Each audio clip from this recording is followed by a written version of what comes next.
Hey guys, and welcome back dito sa ating YouTube channel. And for today's video guys ay pag-uusapan nga natin ulit itong Kintara. So meron pa ni bagong update na naganap nga dito, no. So dunes are now open dito nga lang sa Kintara. So pwede kayong pumasok dito sa may pan guys, and tingnan natin kung ano yung nasa loob po dito. So tingnan natin, pasok tayo dito guys, and meron po ditong pinakamalaking Scorpion. And guys, meron po yung binibigay na mga cosmetics, mga gamit at iba't iba pa. So dito nga daw tayo sa ating ito guys, no, itong mga maliliit na scorpions, makakakuha nga daw tayo dito ng desert rub top and bottom in 1 to 5,000 each, and medium scroll guys at in 1 to 500. The dunes are now the fastest place to farm that tire nga daw dito sa loob ng Kintara. And guys, yung pinakamalaking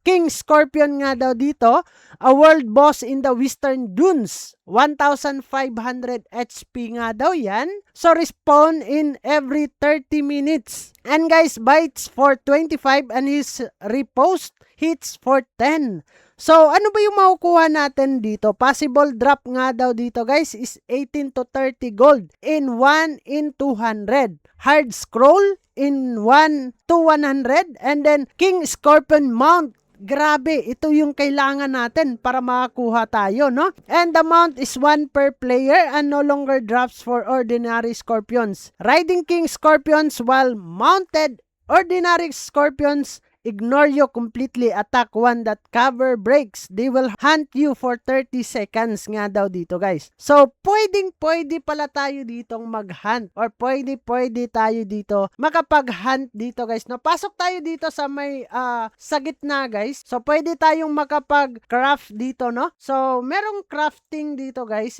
katulad nitong potion. Yung potion ay nagagamit po natin inside dito sa game. So, ano yung kinakailangan natin? Cactus or cacti, kailangan natin ng 50, and health potion and brute horn. So I think guys, magmamahal itong brute horn as of now dito guys, no? So dito yan sa isa, and then meron ditong crafting ulit guys. Dito tayo sa loob, and pasok tayo, and kausapin lang natin to. So pwede tayong makapag-craft dito ng mga panibagong gamit. Merong copper, merong iron, at meron din ditong silver. So, pwede nga daw ako ditong makapag-craft. Try natin, iron sword, silver, and then smith po natin into 60 seconds. So, try natin kung ano yung makukuha natin dito guys, no? And guys, dagdag na din dito sa hard scroll po guys, no?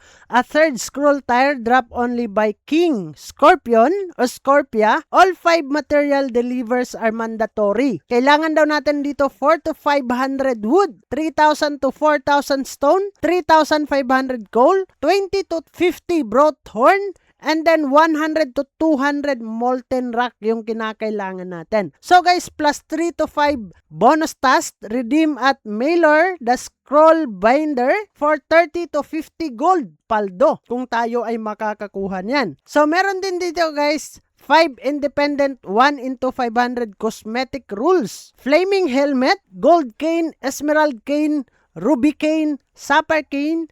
Each rule nga daw dito guys separate to you, so you can win several of none. All 5 stack and are fully tradable po yan guys. Scroll remain soulbound, cape at 5 held at once and then destroyed if you die nga daw dito. So, cosmetic waving Zahir. So, nung una guys, nagkaroon sila ng announcement dito na total level 30 ang requirements dito. Pero as of now guys, you can now enter the Dune East and the Dune West. They are 2 ways in South Edge the shores, Dune East, South Edge of the pan, and Dune West. Nothing also guys, no? Kailangan nyo lang pumasok dito. Every level ay pwede nga kayo ditong makakapasok. So ano pa yung mga ginagawa natin dito guys? Pwede kayo ditong makapag-loot ng iba't ibang mga gamit. Dito nga guys, pwede nga tayo ditong makapagmina ng iba't ibang resources like silver, itong cactus guys na ginagamit natin para makacraft dito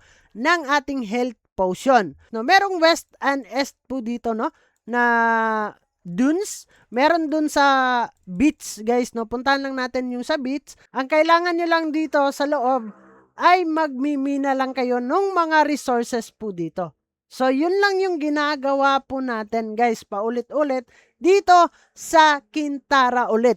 Magandang mga balita kasi nagkakaroon pa din ng mga panibagong update itong Kintara. At soon guys, magkakaroon pa tayo ng mga live stream, mga videos, all about pa din dito sa Kintara, kung ano pa yung mga ginagrind po natin. So yun lang naman yung ating pag-uusapan for today's video, all about sa panibagong update dito sa Kintara. So kung bago ka lang dito sa ating YouTube channel, ay huwag kalimutang mag-click subscribe and click the notification bell para ma-update at ma-aware ka sa mga panibago nating i-upload na video. So dyan naman na kayo guys, kita-kits soon in the next video and bye-bye! Barangay, samahang masaya, ano pang hinihintay? Kung online games ang iyong gusto, dito ka sa guild ko, solid to. Sa aming community na puro makulit, mga hari na trash talk pero malupit.